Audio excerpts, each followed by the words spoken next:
আসসালামু আলাইকুম এভরিওয়ান, কেমন আছেন সবাই? আশা করি সবাই ভালো আছেন। আমিও আছি আলহামদুলিল্লাহ ভালো।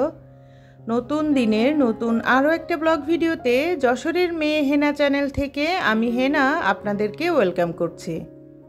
প্রতিদিনকার মতো নতুন একটা ভিডিও নিয়ে আপনাদের সঙ্গে গল্প করতে চলে এসেছি।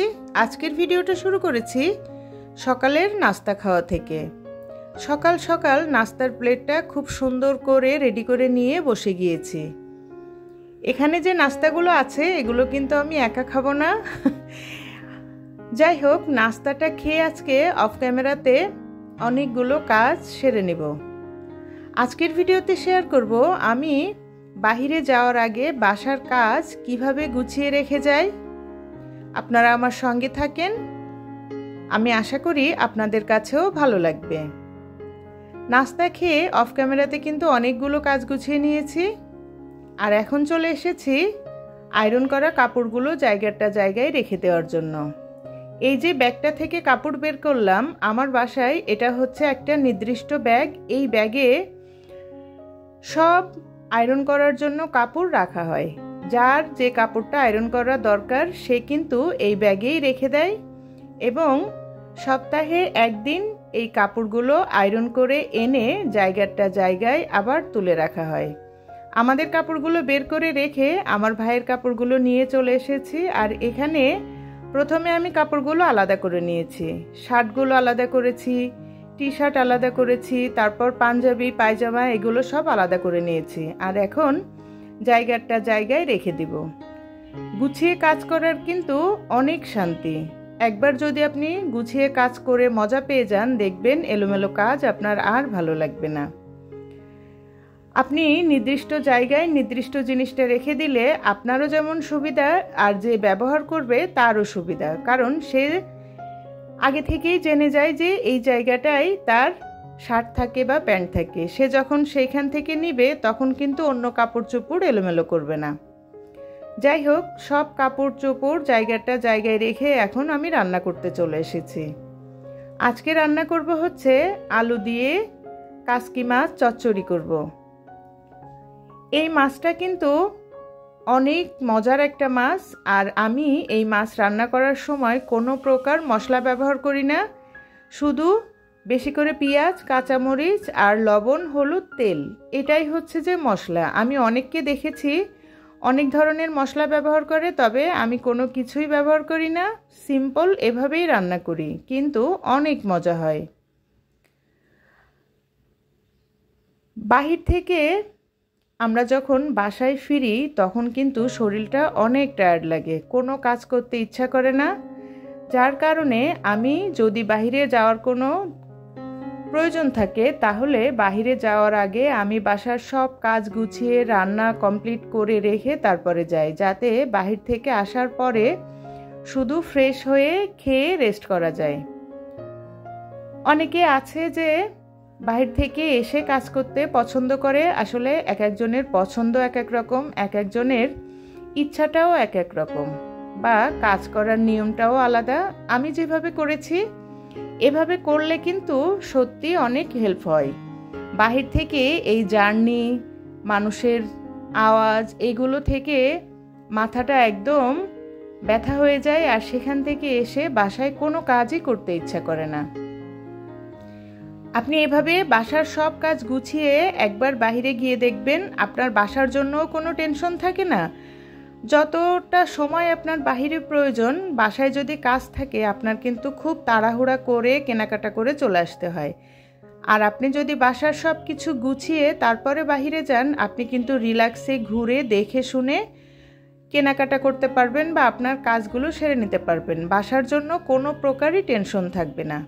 আর বাসার সব কিছু এলোমেলো থাকলে অনেক টেনশন থাকে, দেখা যায় যে আপনি ভালো জিনিসটা ঘুরে নিতে পারবেন না। যাই হোক, ভিডিওর এই পর্যায়ে এসে সকলের কাছ থেকে একটা লাইক চেয়ে নিচ্ছি। যারা আমার ভিডিওটা ক্লিক করেছেন, লাইক দিতে ভুলে গিয়েছেন, প্লিজ একটা লাইক দিয়ে আমার ভিডিওটা কন্টিনিউ করতে পারেন।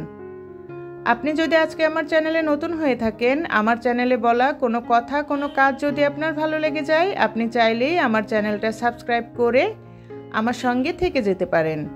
পাশে থাকা বেল বাটনটি প্রেস করে রাখতে পারেন যাতে আমি নতুন কোনো ভিডিও ছাড়লে আপনার কাছে নোটিফিকেশন চলে যায়। আপনি আপনার সময় সুযোগ করে আমার ভিডিওটা দেখে নিতে পারেন। ইতিমধ্যে এই কাজগুলো যারা করে ফেলেছেন তাদেরকে জানাই অসংখ্য অসংখ্য ধন্যবাদ। আমি আজকে মাত্র 2টা ডিম রান্না করেছি, আর এটার পিছনেও একটা কারণ আছে। আমার যে বোন, সে কিন্তু এই কাচকি মাছ বা যা তরকারি রান্না করা আছে সেটা খাবে না, যার কারণে ওর জন্যই শুধু এই ডিমগুলো রান্না করেছি।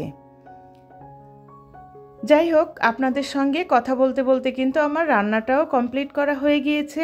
এখন অনেকটা টেনশন ফ্রি হয়েছি। রান্না মনে হয় সব থেকে ঝামেলার একটা কাজ। একটা টেনশন কি রান্না করব, তারপরে কখন রান্না করব। রান্না শেষ হয়ে গেলে সংসারের অনেক বড় একটা কাজ শেষ করে ফেলা হয়, তারপর ইচ্ছামতো সব কিছু কিন্তু গুছিয়ে নেওয়া যায়। এই তো দেখেন, আমি যেহেতু বাইরে যাব, আমার আম্মা কিন্তু আজকে রোজা রেখেছে, তো মার জন্য ইফতারিটাও রেডি করে রেখে যাচ্ছি, কারণ আমার তো আসতে দেরি হয়ে যাবে। আমি সব ফলগুলো কেটে ফ্রিজে রেখে যাব, আর ট্যাংটাও তৈরি করে রেখে যাব। আমি এটা আপনাদের সঙ্গে এই কারণে শেয়ার করছি যে আপনার একটু ব্যস্ততার কারণে যাতে আপনার নিজেরও কোনো সমস্যা না হয়, আপনার বাসার কাজেরও কোনো সমস্যা না হয়, এবং ফ্যামিলি মেম্বারদেরও কোনো কিছু খুঁজে পেতে বা তাদের জন্য কোনো কিছু এলোমেলো না রাখা হয়। আপনি যেমন সব কাজ গুছিয়ে গেলে সন্তুষ্ট, সেরকম সংসারের সব কাজ শেষ করে গিয়েছেন টেনশন ফ্রি। আবার বাসার যে মুরব্বি আছে তার জন্য আপনি সব কিছু গুছিয়ে রেখে গিয়েছেন। আপনি এখন একদম রিল্যাক্স মুডে যতক্ষণ মন চায় ততক্ষণ ঘুরে ফিরে বাসায় আসতে পারবেন। যাই হোক, এই তো আমি বাইরে যাওয়ার জন্য রেডি হয়ে গিয়েছি, আর আজকে একটা পার্পল কালার ড্রেস পরেছি, যার কারণে আমি কিন্তু আমার ফুল গাছ থেকে একটা পার্পল কালার ফুল মাথায় পরে নিয়েছি। ফুল আমার খুবই পছন্দ, আর আমি মাথায় কিন্তু খোপাতে ফুল পরতে বেশি পছন্দ করি, যার কারণে একটু করে পরে নিয়েছি। আর এখানে আপনাদের সঙ্গে আমি যে একটা ম্যাচিং আংটি পরেছি সেটাও শেয়ার করে দিয়েছি। হয়তো অনেকে মনে করবে যে আমি ঢং করছি, জি না, আমি কিন্তু আংটিটা শেয়ার করে দিলাম।